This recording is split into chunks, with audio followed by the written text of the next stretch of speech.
In today's video, I'm going to teach you how to switch mode in Replit. First, open your browser and head to replit.com. Once you're on the site and looking at your dashboard, you're in the right place to follow along. The dashboard is your central hub in Replit. Think of it as the starting point where you can access projects, tools, and a few helpful controls that affect how you work. At the top of the page, look for the prompt box. This is the bar where you can type commands or prompts to get help, generate code, or quickly navigate. It usually sits prominently across the header, so it's easy to spot. If your screen is zoomed in very far or the window is narrow, you might need to widen your browser or adjust zoom slightly so the items next to the prompt box are visible. Now focus your attention to the right side of that same header area, just beside the prompt box. You should see two options there: Plan and Build. These are the modes you can switch between.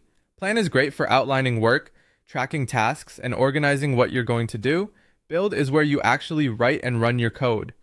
They're designed to work together, so you can plan what needs doing, then build it out without leaving your project. Go ahead and click Plan. When you do, the interface will shift into Planning view.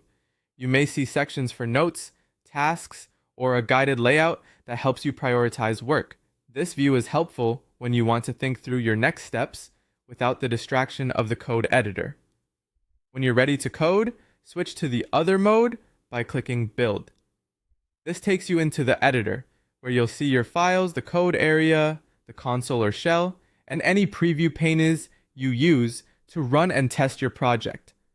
Switching between Plan and Build doesn't change your project content. It simply changes the workspace layout. Replit automatically saves as you work, but it's still a good habit to pause for a second after typing and ensure changes settle before switching views, especially on slower connections. If you don't immediately see the Plan and Build options, make sure you're on the dashboard or inside a project header and that your browser window is wide enough. A quick refresh can also help if the interface didn't load completely. And that's all there is to it. Find the prompt box at the top, look to the right for the Plan and Build options, click Plan to view your roadmap, and click Build to jump back into coding.